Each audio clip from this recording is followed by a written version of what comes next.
제 개인적인 주관으로는 수많은 연인들이 헤어지는 이유는 이 이유 때문에 헤어지는 경우가 굉장히 많아요. 제가 최근에 쉬는 날이나 방송을 하기 전에도 카톡이나 보이스톡으로 연애 관련 상담을 굉장히 많이 해요.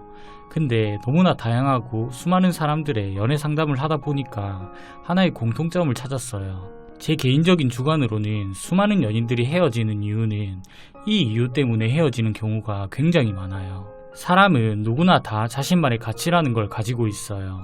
근데 썸을 타거나 연애 초반일 때는 서로의 단점도 장점으로 보일 정도로 서로가 너무 좋은 시기이다 보니까 서로의 가치가 동등한 경우가 대부분이에요. 근데 연애 기간이 길어지면서 설렘이 사라지고 익숙함이 찾아오는 순간부터 이 가치의 갭이 두 사람의 관계에 영향을 주기 시작해요. 예를 들어서 연애 도중에 내가 다이어트를 해서 살을 뺐다거나 좋은 직장에 취직을 해서 연봉이 올랐다거나 내가 간절히 원하던 꿈을 이뤘다거나 이렇게 나 자신의 가치는 올랐는데 상대방은 여전히 예전과 같은 모습으로 있다면 가치가 오른 나 자신에 비해 상대방은 상대적으로 나보다 부족한 사람으로 인식을 하고 이별을 통보하는 경우가 굉장히 많다는 거예요. 실제로 공시생이나 취준생 커플들이 이런 경우가 굉장히 많아요.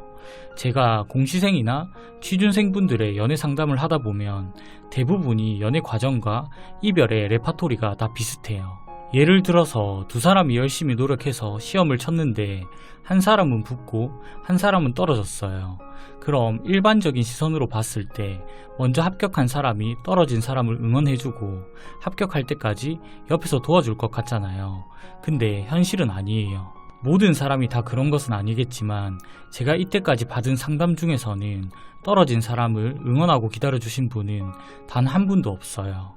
결국 이 말이 무슨 말이냐면 사람은 자신의 가치가 올라가게 되면 주변 환경이 바뀌고 주변 사람들이 바뀌기 때문에 상대적으로 내가 만나고 있는 사람의 가치가 떨어져 보일 수밖에 없다는 거예요. 두 사람이 공시생이나 취준생일 때는 같은 가치를 가지고 있는 사람이었을지 몰라도 둘 중 한 사람이 합격하는 순간 합격한 사람의 주변 사람은 최소한 전부 다 공무원이고 나와 비슷한 가치를 지닌 사람으로 주변 환경이 바뀌기 때문에 그 환경에 적응하는 순간부터 나와 비슷한 가치를 지니고 있는 사람을 찾기 시작한다는 거예요. 지금 연애를 하고 계신 분들도 한번 진지하게 고민해 보실 필요가 있어요.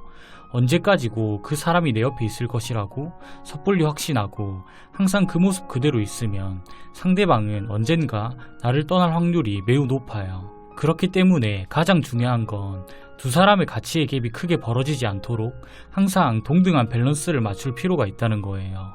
상대방이 운동을 한다면 나도 같이 운동을 하고 상대방이 공부를 한다면 나도 같이 공부를 하고 상대방이 노력을 한다면 나도 같이 노력을 하고 상대방이 자신의 가치를 올리기 위해서 무언가를 노력하고 있다면 가만히 옆에서 지켜보는 것이 아니라 나 자신도 같이 무언가를 해야 된다는 거예요.